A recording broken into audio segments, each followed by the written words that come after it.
Hello, I'm Scott Clover, and you're listening to the Intuitive Energy Podcast. This podcast series is about intuition, healing, and creating new energetic patterns that benefit you in your daily life.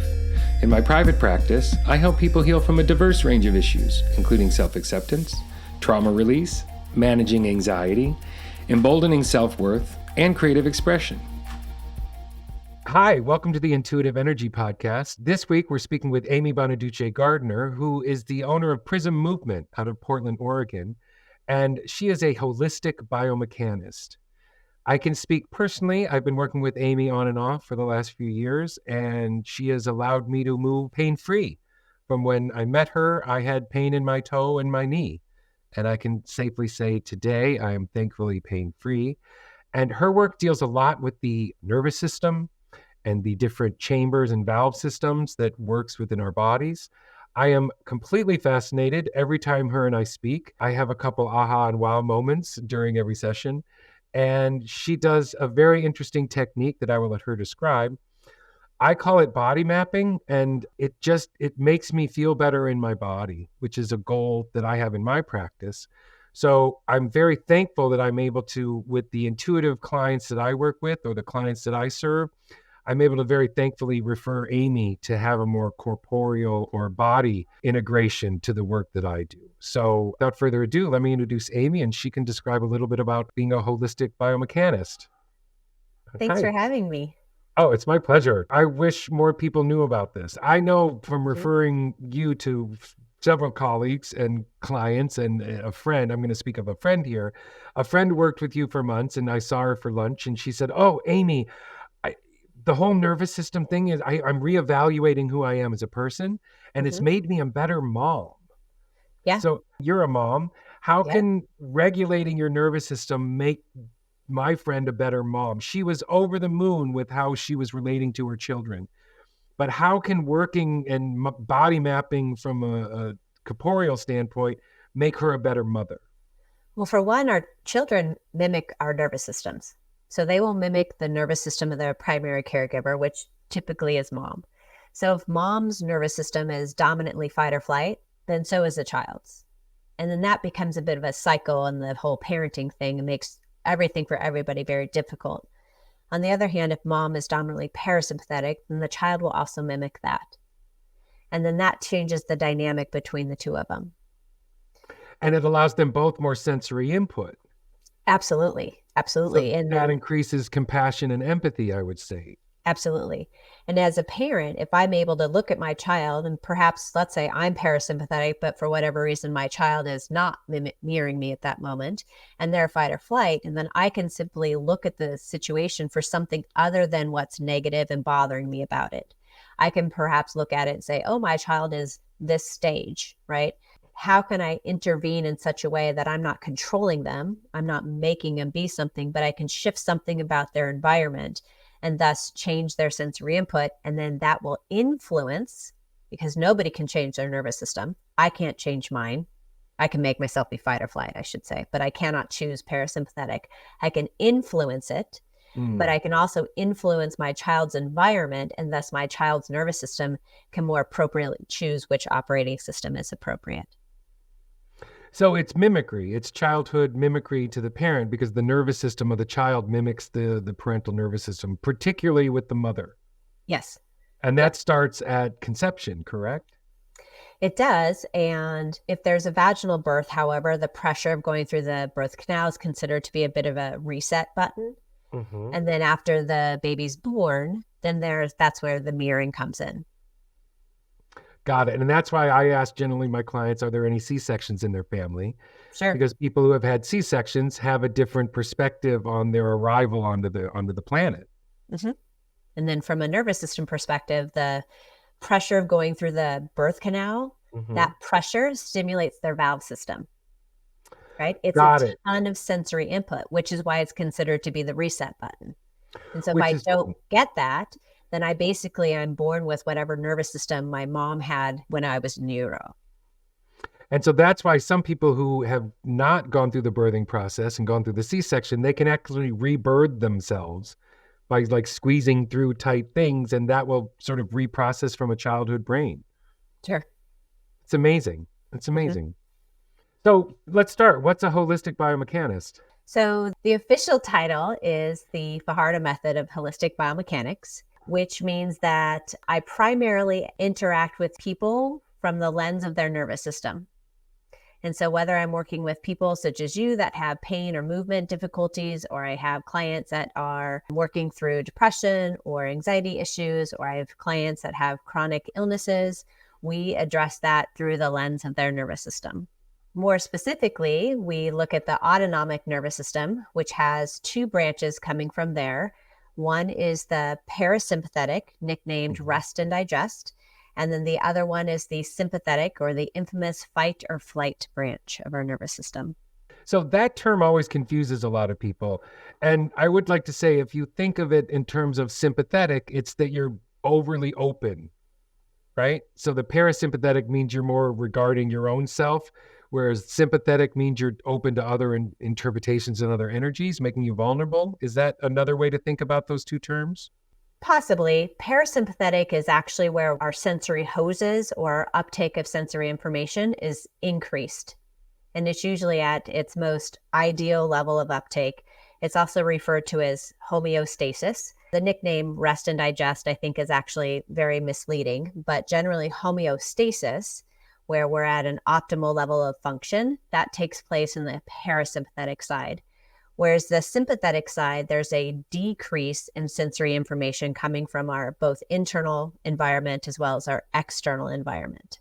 So one of the concepts that I find so interesting with you is when we do work together, you talk about the chambers or valves in the body. Yes. Can you give a little update about that, or a little insight to that? And then we can talk more about the nervous system and the stages of fight or flight. So there are 7 valves of the valve system, and the one that most people are familiar with is your diaphragm, so your breathing muscle. And the valves in the valve system, some people think of them as diaphragms, and the diaphragm breathing muscle is one of those diaphragms. There's 2 that are more fascially based in the head and commonly known as the cranial sacral valve, and a lot of people are familiar with that because they've experienced or have heard about some sort of cranial sacral therapy or cranial sacral massage. There's also one in the throat neck area that's often referred to as the omohyoid valve. The musculature of your pelvic floor is another valve. And then the muscles and fascia in the bottoms of your feet are valves number 6 and 7. And the space in between those, so for example, the space between your breathing muscle diaphragm and your pelvic floor, that space in between is often referred to as a chamber. And so that's your pelvic abdominal chamber. Interesting. I remember I was going to ask you about the feet, because sometimes when we work on the feet, you'll say, oh, your valve or your chamber opened or shifted in your feet. And I can actually feel it in my cranial. I can feel like the bones shift a little bit in my skull while we're working on my feet. How is the nervous system able to regulate all that at the same time? So the valve system, first of all, they work as a team. And if we're in parasympathetic, there's a particular manner in which all of them move.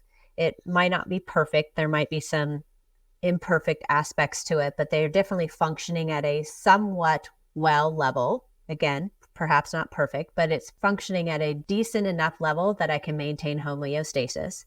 And it has a level of coordination.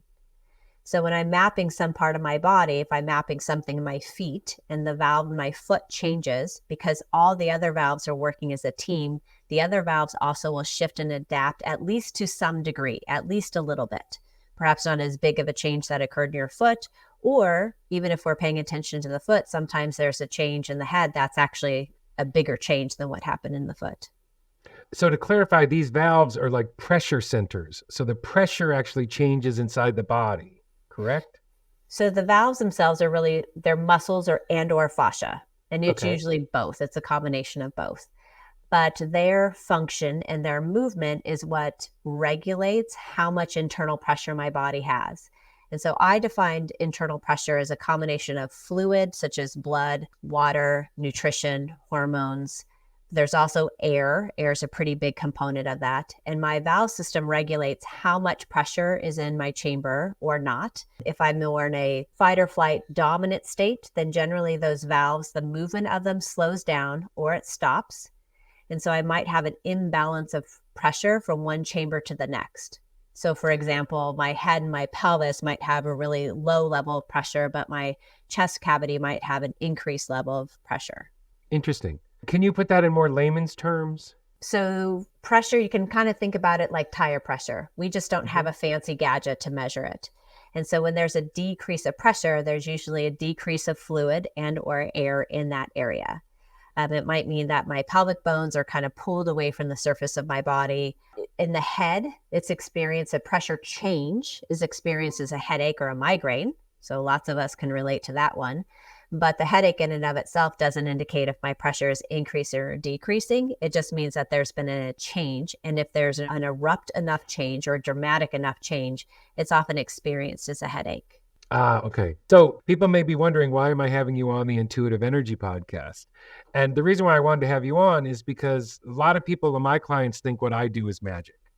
Whereas I see, I'm just seeing and sensing energy or using intuition. So for me, it's more of my standard practice. But when I work with you, I mean, I've said this several weeks in a row, I feel what you do with me feels like magic to me. Sure. Because I'm able to see and feel inside my body in a way that it's not an intuitive sense, it's more as an innate knowing or an innate shifting of the nervous system in being observed. So can you talk a little bit about the body mapping process and why I find that so interesting and so important? And you've worked with me long enough to know that every once in a while I'll have a moment where my body wants to either release a story or the musculature. I remember once we talked about a car crash I was in my teenage years, and my body still remembers that. And we released that fascia in that area, and I had a reflection of the car accident. And yet my shoulder felt better the next week. So it's like the body bears the brunt as those examples of the fight or flight response or triggers in our childhood trauma, things like that. Those get locked in our body. What you do actually allows the body to release those stories from a corporeal or fascial sense. Correct. And so when every experience that we've had, whether it's a traumatic one or something else, has a physiological motor pattern associated with it.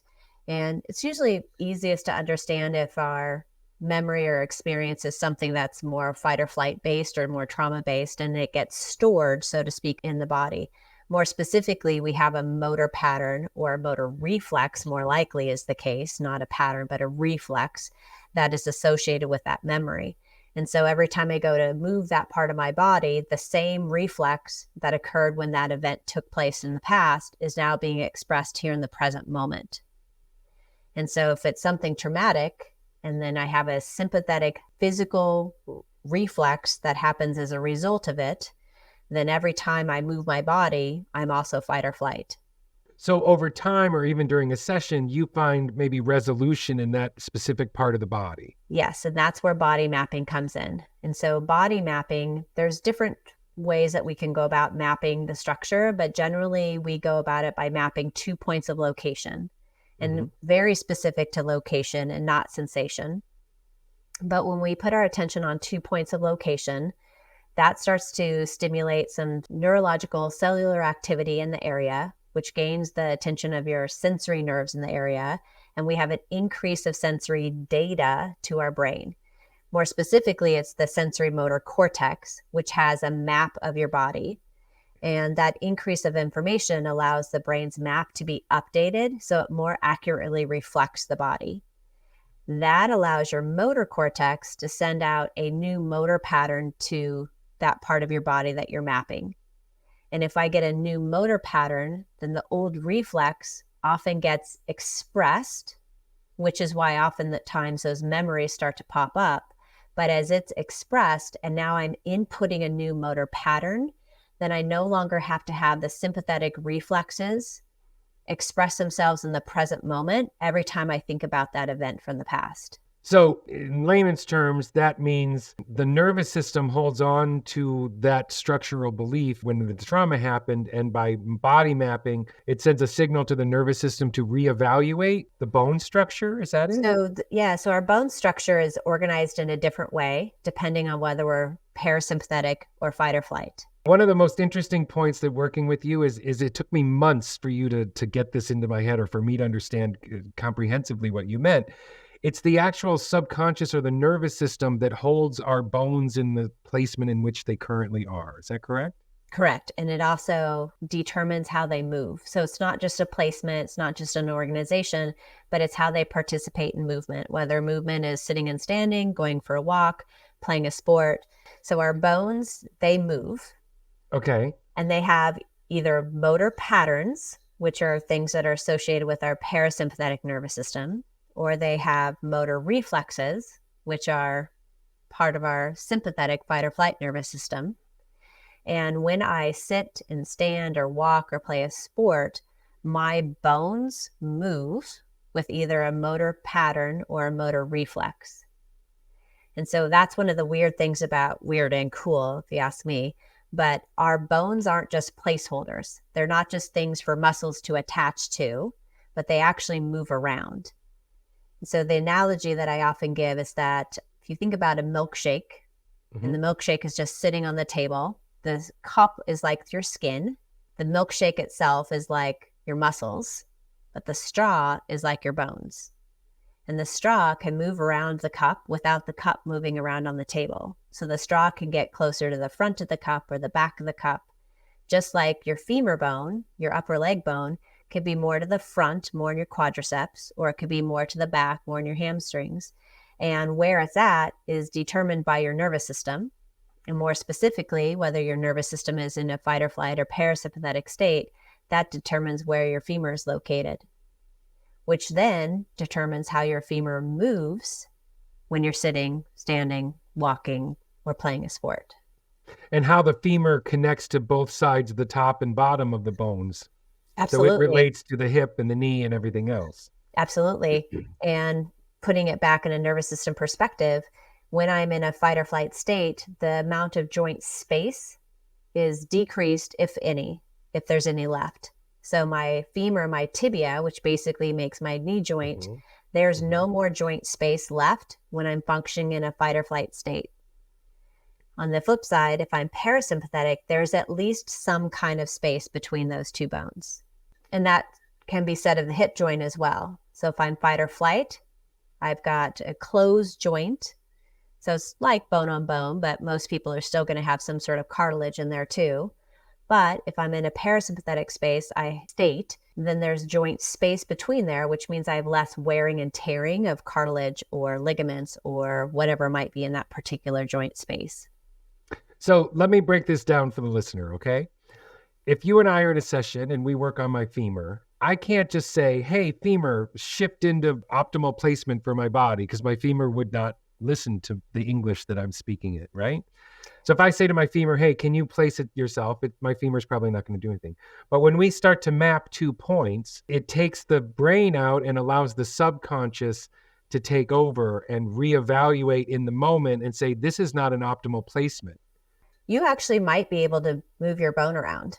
So if you have enough intention, then your body can fulfill that. It doesn't mean, though, that where you move the bone to is the best placement for your nervous system or for the activity that you're doing or position that would be relevant to whatever the moment brings you. Yes. And so I just want to simplify this for people by observing the bones in the body slightly differently or from a 2-point perspective. It allows optimal placement of the skeletal structure. Yes. And so as I'm mapping my 2 points, then that allows my nervous system to adapt the placement on my femur. And so it is relevant to that movement. It is relevant to the task. It is relevant to that moment, which might be different in 10 seconds, might be different in 5 minutes, but it allows the adaptation to take place in relevant to its current state, as opposed to what I think is best or you think is best or what somebody learned in school is best. It's your body, it's your unconscious brain that is determining the best organization and movement pattern for you at that moment. Yeah, so it's our innate intelligence taking over if we relinquish that. Yeah. Yes. It also allows adaptability. And so if I have a fixed idea about how my femur is supposed to move or how it's supposed to be situated within my femur, it doesn't allow me very much adaptability. But if I allow my unconscious brain to do that, then it'll act appropriately for whatever I'm doing. Which, if I'm in a moment where being fight or flight actually is appropriate, then my body can respond appropriately to that fight or flight moment. On the other hand, if my environment is perfectly safe, and my unconscious brain also believes that I am safe, then my body can organize and move in a parasympathetic manner with parasympathetic motor patterns. So let's use a real life example. There are no more tigers, right? So Right? our nervous system was designed to flee from a bear or a tiger or something traumatic or something dangerous. Mm-hmm. Whereas now, sometimes we get triggered by checking an email or going into a social situation or going to the mall. Yep. That's our empathy, a lot of other factors factoring in. How does the nervous system respond in our present day when there are no more tigers, and yet it sees everything as maybe a minor reason to go into the 7 stages of fight or flight? So my brain responds to my perception of the environment, and furthermore, my unconscious perception of the environment. And so if my unconscious brain perceives that there's some sort of threat in my email, or there's some sort of threat if I'm going to go talk to my boss, then my nervous system will change everything about my entire body to meet a fight or flight flee situation, even though there's no actual real threat coming at me. And what I want to talk about for the rest of the time is the 7 stages of the fight or flight. Yes. And how they affect us. And for those of us listening, it turns us into people pleasers at some stages. And in the very extreme cases, particularly in childhood, it creates narcissists. Mm-hmm. Because a lot of people here either have family members who are narcissists, or they're overly empathic, or they're a combination of the two.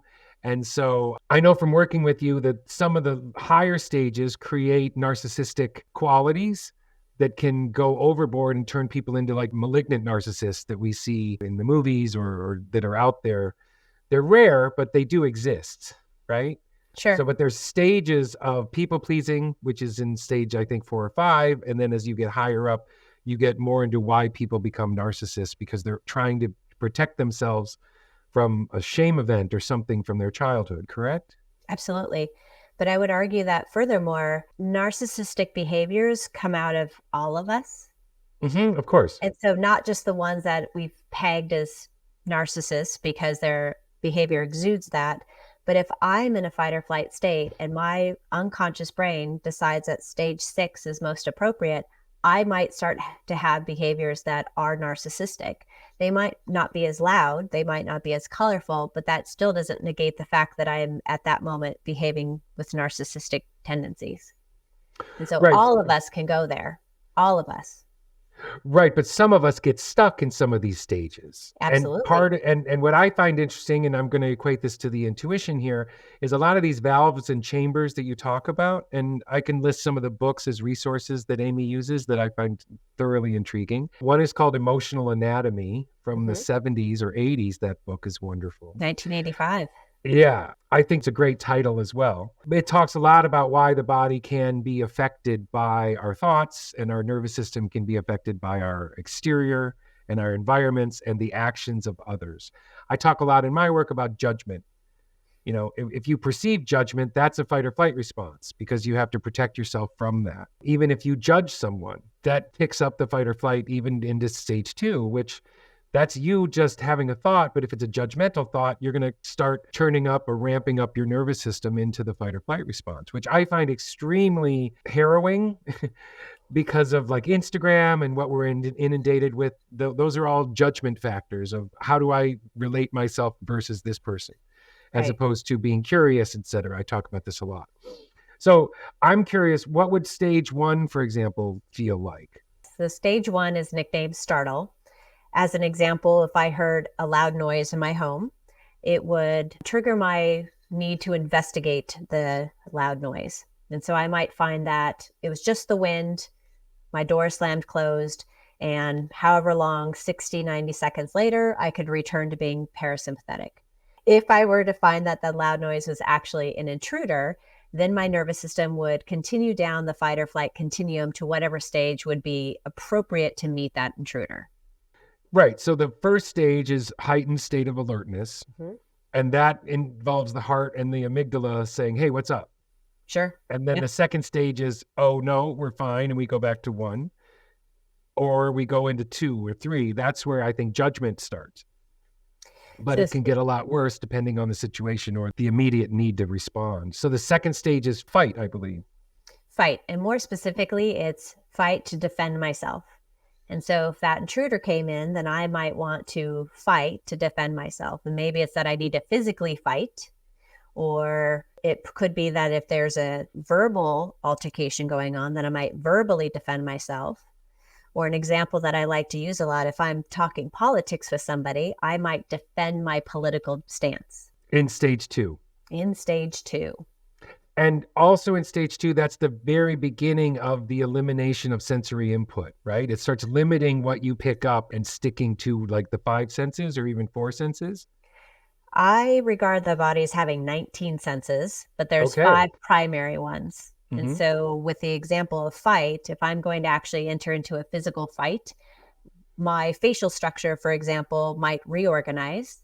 And so my nerves pull away from the surface of my skin. And so I get less sensory information. And if I get punched in the face, having less information about being punched in the face would be valuable in terms of helping me get out of that situation. Right, but even if you're still debating if it's the fight or flight, in the fight mode in stage 2, you like furrow your brow, correct? And your brow gets more tense? You could, not necessarily, but there's going to be a narrowing of the eye sockets. It's kind of like tunnel vision, where I'm going to start to narrow my vision to my threat. And this is once again where I want to equate it to intuition, because that's where your third eye is. So if you start limiting your occipital bone in the back and the ocular bones in the front, that in my world creates a contraction or a stifling of the intuitive sense, or the upward intuition, the higher crown, 6 and 7 chakras. And I think it's also interesting, if we talk about these valves, a lot of these valves correspond to what we think where the chakras are. The feet, for example, a lot of people consider that the 11th chakra. That's a lot of input for us. The feet bring in so much more information than we really give it credit for, because we encase them in plastic shoes. And so we're not getting input from our feet, which our feet are so used to being connected to our eye movement, creating space and time. Absolutely. So if we go from stage 2 into stage 3, that's the flight or the disassociation state. And Correct. This is where it starts getting interesting in terms of how we change who we are. Sure. So if I'm in the natural environment, stage 3 is turn and run. So if I can't fight off my predator, I'm going to run away from it. In the real world, that might be I'm going to avoid opening my email, or it's that I'm going to choose not to go to certain events because I'm avoiding whatever might happen there. Or it might be more internal. So if I can't flee from my actual environment, my actual external environment, then I'll start to disassociate from my body. And I'd written some notes here. Stage 3 is you can move easily from one belief system to the next. And it's sort of an internal, do I hold my ground or not? Whichever one's going to work for the moment. And that can be very confusing, because when I was doing this research, I was like, wow, the chaos theory that, when chaos is created, then they can come in and create control. And that's a balance thing. So I think our current media really plays off of this. Our sort of binary media that says we have 2 sides. It really is a way of making sure that the populace is sort of always associating currently in this third stage. It does make sense. And I think actually our society is much further along than stage 3. I agree, but I'm saying this is the way they get in. By creating a binary, by creating chaos versus control. If you have a belief system, you either stick with it or change it periodically to make sure that you feel safe, as opposed to just knowing who you are and being authentic. Sure, absolutely. Okay, so we go from stage 3, the disassociation stage, into the freeze stage, which is the 4th out of the 7. Yes, so that's where, again, back to our natural environment, if I can't fight off my predator, I can't run from my predator, then I'm going to play dead. And in our world, freeze might be that I can't make a decision. Or it might be I made a decision, but I'm not taking action to fulfill that decision. So there's a lack of action taking place. And there's also, this could be where you decide to start hiding, correct? Sure, absolutely. Because the later stages is more about what degree are you hiding your sense of self. Yes. So this Yep. is once again tying it intuition. Being intuitive is having your own sense of self and speaking your truth or speaking what you pick up. And if your senses are diminished and you're not picking up other sensory input other than the basic senses, your intuition shuts down. And now Mhm. you're only coming at things from a very emotional standpoint, right? Because the ego Absolutely. gets farther involved the higher we go up on the scale.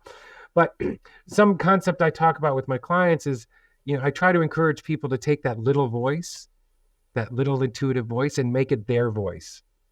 Instead of it being a little whisper and them not listening to it, creating it and saying, wow, that little voice, I understand that voice. I'm going to make it more of who I am and engage on it. But it would be this freeze state that you have to decide whether I take my little voice and put it away and don't listen to it, or switch back into more of a parasympathetic state. So I'm curious, would this stage be for like little children? A lot of times when I work with clients, I'll get their contractive moment is from their childhood.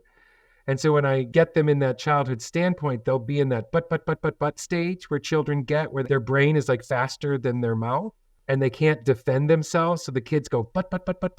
Do you know what I'm talking about? I do. Would It that be considered stage 4? could be any of the stages because what gets convoluted is that we Mm, can go through the stages really fast correct. and we don't go through them in order. And also part of the body can go through one stage while another part of the body can go through a different stage. Yes, typically our legs and our chest are in the same stage, and our head and the pelvis are in the same stage. And generally, the head and the pelvis are a stage further along than the rib cage and the legs. So this freeze, it also restricts our sort of reinforcing of what we believe, correct? Well, we start to create stories. Yeah, tell me about that. And so, stories, if I'm not getting enough information about the reality of my environment, then I start to create stories to explain what I'm experiencing. And those stories are a little bit different depending on what stage of fight or flight that I'm in, but it's a way of explaining my experience of the world. And then again, the story might change. And so if I'm in a flee pattern, I might come up with excuses why I can't do something, which is, Mhm. that's freeze. I'm not taking action. Well, and we stop adapting our positioning. We stop taking in new information. Yes. So And if we you're, lose adaptability both in terms of our psychological function, our Mhm. behavior, and our physiological function. And so I would state that anything after stage 4, your intuition is no longer really trustworthy because you're not picking up new vital information. You're just picking up what's absolutely necessary for survival. So the free state, stage number 4, becomes stage number 5, which is the first version of collapse. There's 2 versions of collapse, right? Yes. And so the stages 2 through 4, those are Mhm. considered to be the stages of activation. And so I have to be very active, physically active, to engage in those behaviors.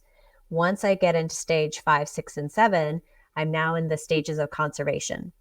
In stage 5, it's called collapse 1, but it's also like fawning.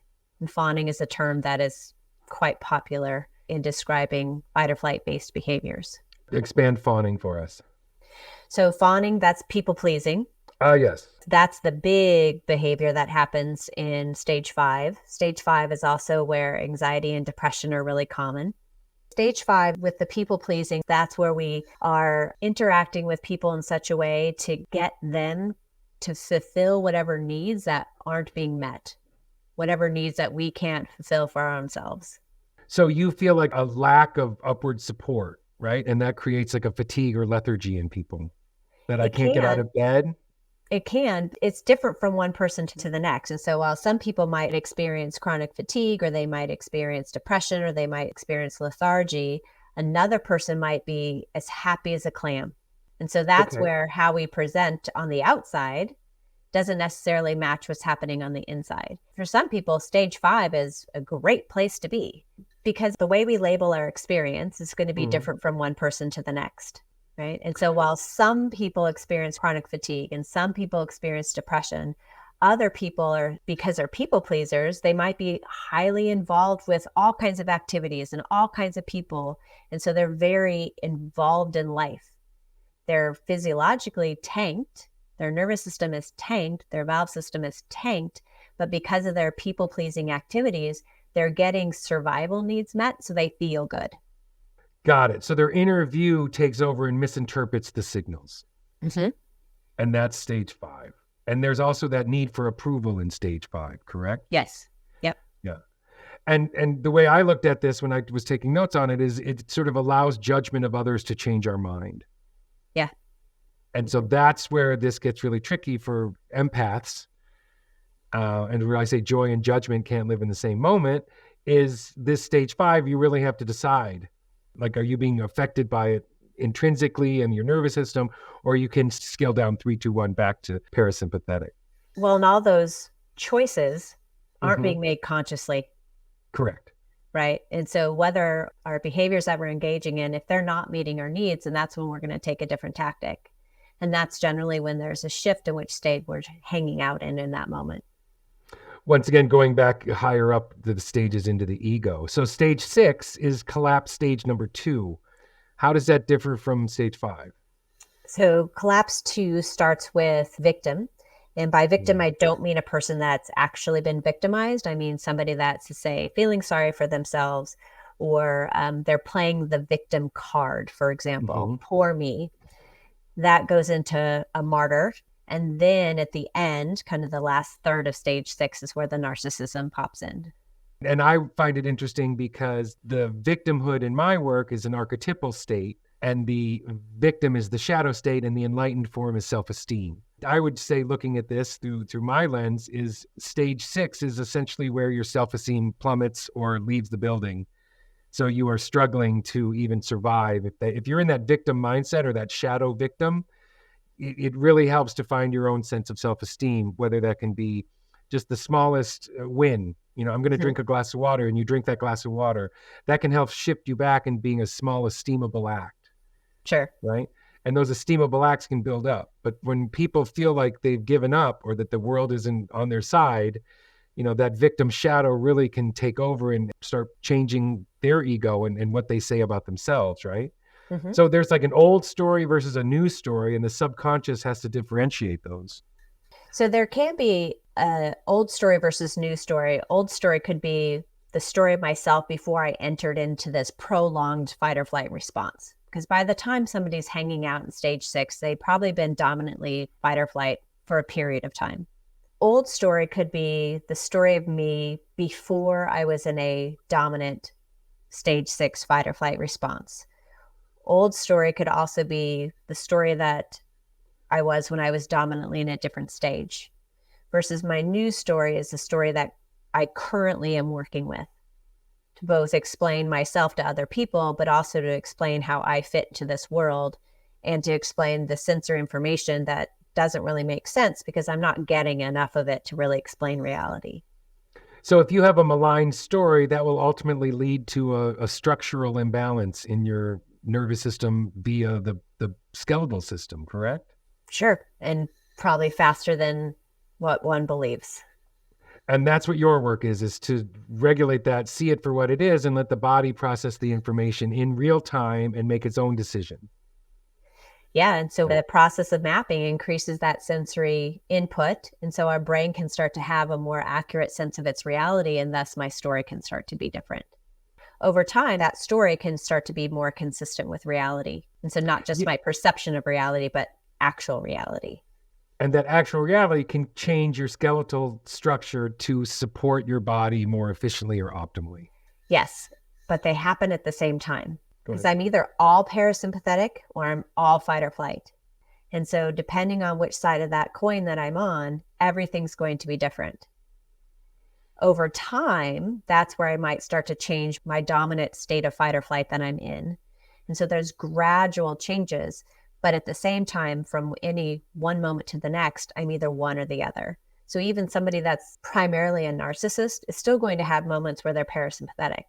Probably those moments don't make a lot of sense to them, but they still have moments of being parasympathetic. Part of their body will become parasympathetic. All of it. You're all either of it. all parasympathetic or you're all fight or flight. It just depends on what that moment is presenting. And so for some of my clients, the state of parasympathetic is startling, and it startles them right back into their fight or flight state. So they might not stay there for very long, right? Or if I'm dominantly stage 6 is also, especially if I'm in the narcissist stage, that again, is a stage that might actually feel good, right? And if I'm now in a parasympathetic state where I have a lot of increased sensory input, that often doesn't feel good. Getting all that Well, extra right. input physically can be overwhelming, mentally can be overwhelming, and is enough to send me right back to fight or flight.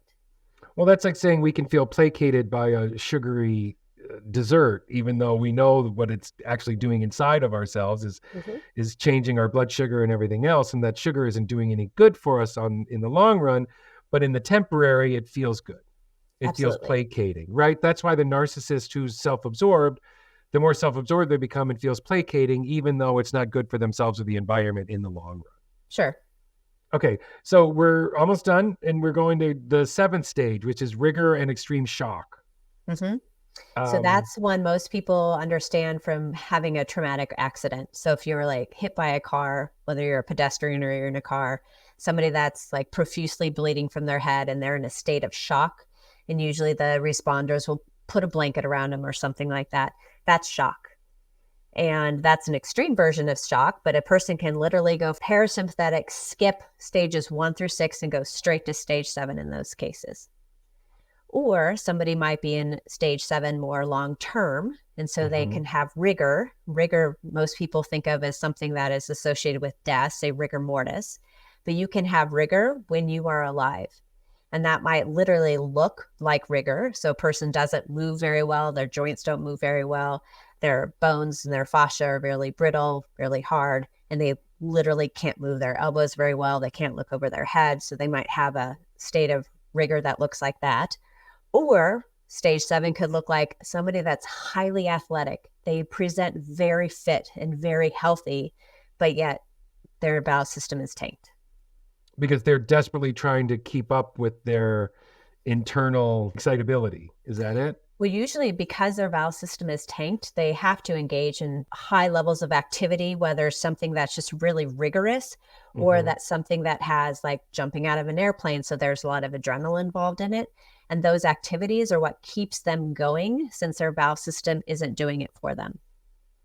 And so there's an aspect of this last stage for people who say are long-term or lifelong narcissists. Because once that happens in your childhood, it's really difficult to shift out of that, right? Mhm. Of long term. A true narcissist, it's very hard or almost impossible that they would actually change. True. But I'm curious, there's an aspect of this last part that if you really are so scared from a 5-year-old perspective that you can't exist as a 40-year-old without maligning other people or making yourself feel better because you're making someone else feel worse, right? There's Mhm. an aspect that I have about if somebody in this long-term state tries to help them, it actually triggers this more, and then they have an issue with like they bite the hand that feeds them.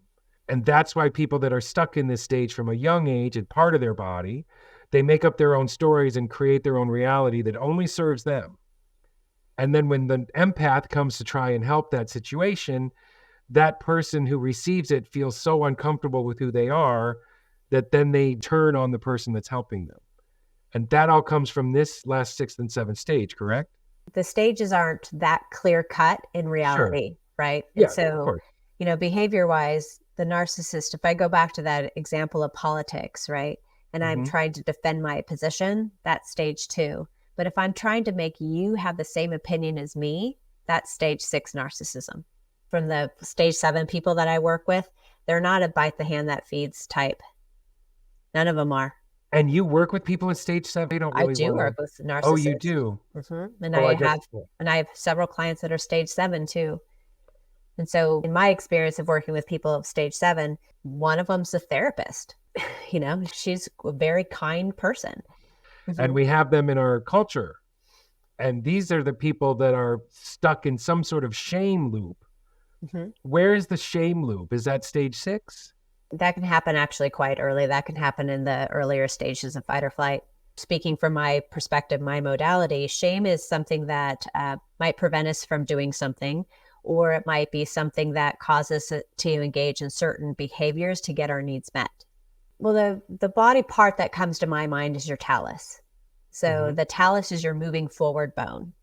And so whether that's very What part of the literal, body is the talus? that's the ankle one. So it sits right underneath your shin bone. Hmm. And so it's It's a little bit of a pivoting type of bone, so allows your foot to flex and point.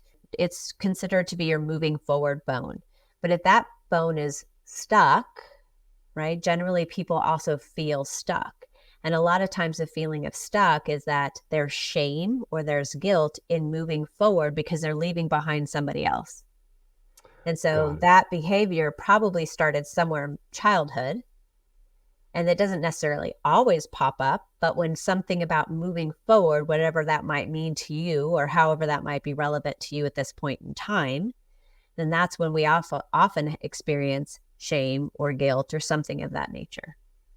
And that changes how our outlook is. I want to thank you for being here, but every time you and I speak, I'm always left with some pearl or nugget of wisdom that makes me slightly reevaluate how I interpret information. So what are 2 or 3 little tips that you frequently find yourself repeating to clients that they go, oh, I never saw it from that perspective?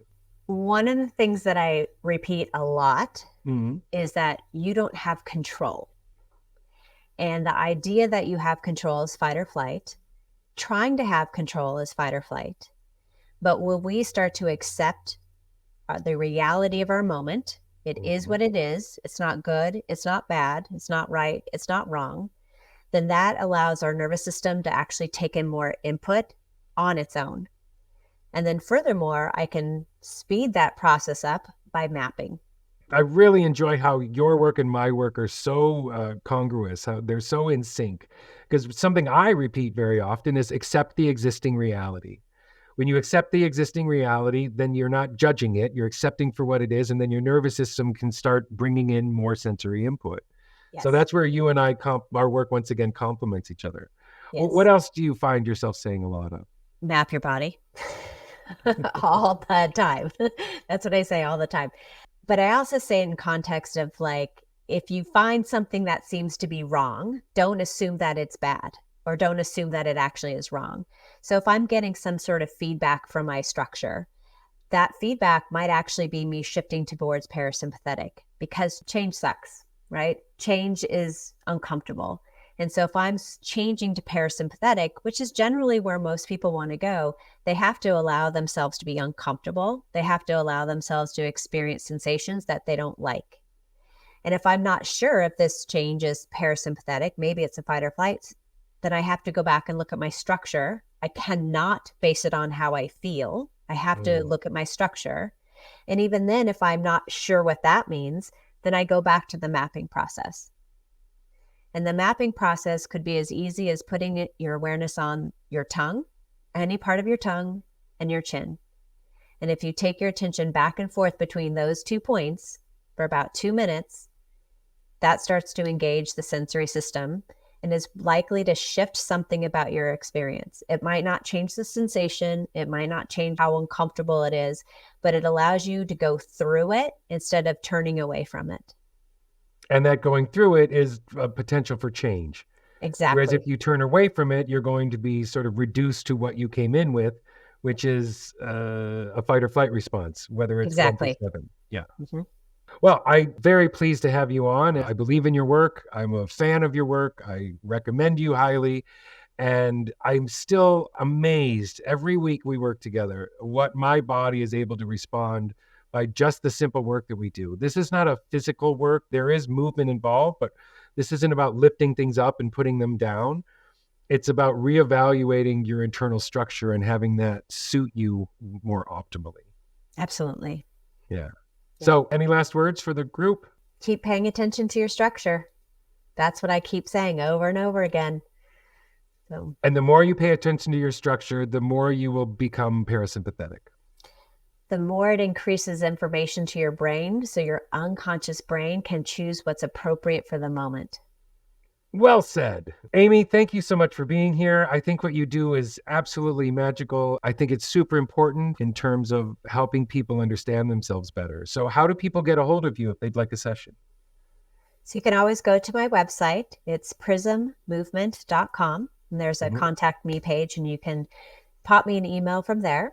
You can also find me at Instagram at Prism Movement Studio. And I have a little bit of stuff up there that you might be curious or interested about. And you do one-on-one, and then you also hold classes. Is that correct? I teach one-on-one, both in person and on Zoom. And then I teach group classes. And at the moment, group classes are also only on Zoom. Yes. And when Amy and I work together, it is Zoom exclusively. Yep. And as I said, the results I think are just stellar, and I'm happy to be in my body after we work together. So I thank you, and thanks for being here. Thank you for having me. You've been listening to the Intuitive Energy Podcast with me, Scott Clover. Thanks to Corey Tutt for the music you're listening to. In my private practice, I encourage people to heal what holds you back and feel better in your body.